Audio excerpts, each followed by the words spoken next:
Hello everyone, welcome to Painting Crafty for another drawing and watercolor tutorial. If you're new to my page, my name is Melanie. Welcome, I'm glad you're here. I'm going to be showing steps of how to create this patriotic little planter of flowers, and then I'm going to be showing you some watercolor steps afterwards. They're simply plop and drop flowers. Now today's YouTube Draw Along is also part of a YouTube collaboration hosted by Brenda with Rustic and Lace DIY and the guest host Crafts Unleashed by Robin. You're going to find the links to their channel inside of the description box, as well as the rest of the playlist for all the other collaborators. Let's go ahead and start with the most complicated part, and that would be the flag. And actually, it's not all that complicated. I'm going to break down the shapes so you can easily follow along. Well, let's take a look at our flag shape. I started with a pole. Now mine is kind of going straight up and down. So I just added my straight up and down pole wherever I thought I might want it inside of my container. And I'm going to start with this sideways triangle. It kind of reminds me of a sailboat shape, like a sail on a sailboat. So I'm going to just come straight down at an angle here, come over to a sideways triangle. I'm going to go up just a little bit, and then I'm going to continue back up to my pole, leaving a little bit of space in between there so it's not all the way connected. Now to get this little curve to make it look like our flag has a little bit of wave to it, I'm going to want to draw this at a slight little arch and then bring it back up. I got a little too low there. I'm going to want to come up and then touch this part of my flag. So now it looks like it's folded over on top of each other. All we have to do now is add the little bit of area for the blue field where the stars are going to be, and then we're going to be adding the stripes. All I did for mine is I started down here at this one, and I just made sure my bottom one was going to be red, and then I just continued up my flag and added my stripes as they went.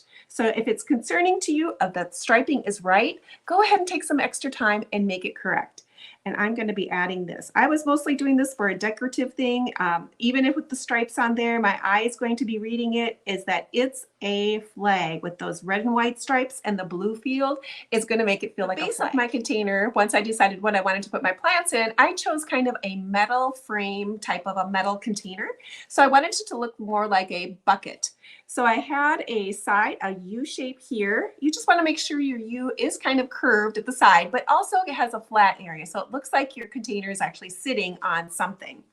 And then I have a field here at the top where I'm going to have the top of my bucket. I'm going to draw that in lightly because I'm going to want to be able to erase some of that. So it's not at the end because I'm going to be doing watercolor. But once you have it drawn, you really can use whatever you like to use. Acrylic paint, markers, pencils, whatever it might be.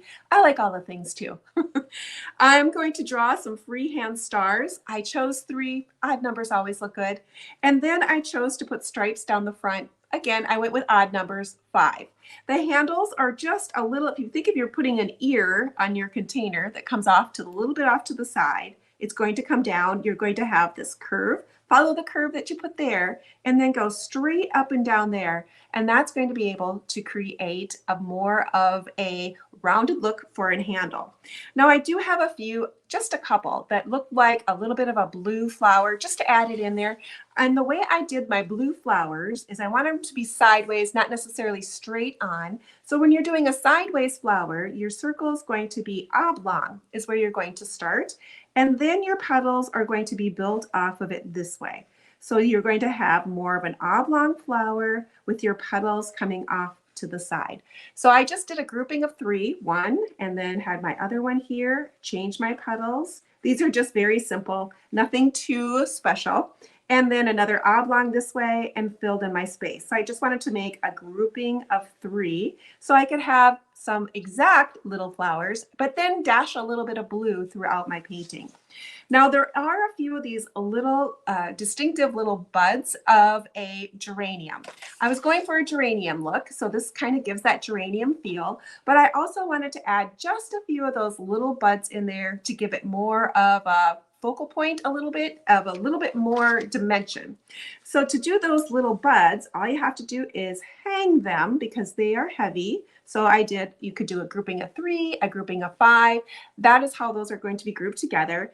And then they're going to be this little bit of a shape. It's kind of a, kind of a little bit of a cone shape, I guess you might want to call it at the end. It's going to have a little bit of a green spot here or a little bit of a connector piece. And then this bit of your stem is going to have a curve. So you're going to tuck a few of those in there. You could do an odd number of those too. Those always look good. Well, let's go ahead and start on the watercolor technique. I want to show you how simple it is on some of these plop and drop flowers. I'll be explaining a little bit about the watercolor, and then I will be probably speeding through some of it because you can always watch and then come back and do it again. This one I already have drawn and ready to go. I erased my lines slightly. A gum eraser works really well when you're doing watercolors. It's a little pliable eraser, and you can come in and lighten up your pencil lines, and then you're not going to have such strong marks on your paper. So it's a good little tool to be able to have in your toolbox. Let's go ahead and start on some of our plop and drop flowers. And I'm simply going to be adding some water into this area. I'm going to start with my greens down here. I'm going to use about 3 different shades, and I'm going to be plopping in some water, leaving a little bit of white room in there so not everything is solid. And I'm just going to be plopping and dropping these flowers. Or leaves, I guess is what I want to say right away. I'm going to take some clean water onto my paper, and I'm not looking to have a flood, but I want to have a nice little glisten, and I'm going to be popping and dropping some little patches of water. I'm going to be creating a wet on wet look, so I'm having wet water, wet watercolor, and they're all going to be blended together. I'm going to be adding light, medium, and dark shades of green, and then I'm going to be making sure I dry it in between my layers. Watercolor always travels where the paper is wet, so you want to give yourself some time to dry your areas. Now I'm going to add a little grouping of those 3 little daisies, add a few of those geranium accents, and then I'm going to make them a nice shade of blue, the same color I'm going to be using on my flag. I start the same process with the red once the green is very dry. Start with clean water, and then I start popping and dropping my light and medium shades and dark shades of red. Watercolor is going to dry slightly lighter, so there's going to be a few layers before we're done. I'm going to use that same shade of red down below for my stripes, starting out light and then adding that next shade of darker color. I'm going to be using it on the handles as well, and that will be the same shade of red I'm going to be using on my flag. Now once that area, the green area is dry, I'm going to be adding that next dark layer of green, drying it in between, adding a little bit of blue, making sure that's dry as well.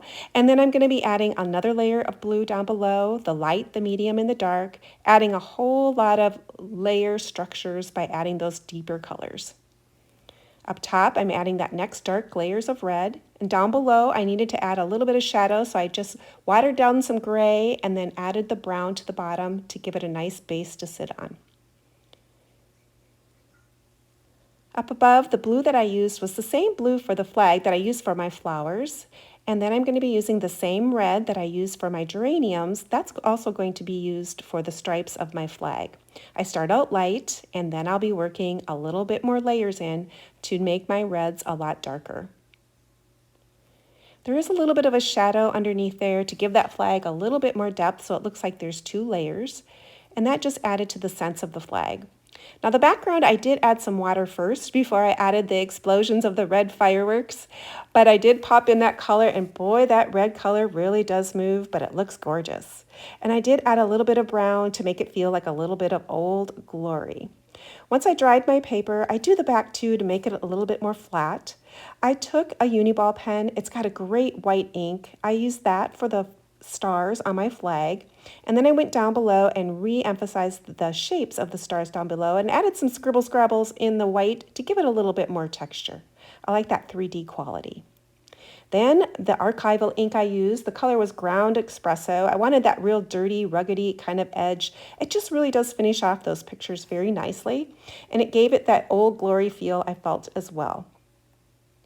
Now there is one last step. I always sign my name in pencil, and the reason is, just in case I do it wrong, I can erase it. It really is the truth. Now I do have a Ko-fi page. It's like a Patreon page. That's where I keep my subscription for all of my tracers for the drawings I do on my YouTube. It's fairly reasonably priced. You might want to go check it out. Well, here's the end project. This is a sweet little interchangeable frame that I created on my channel last week. I'll put the description to the link to that video just in case you would like to make one. It's always great to display those little pictures. Thank you.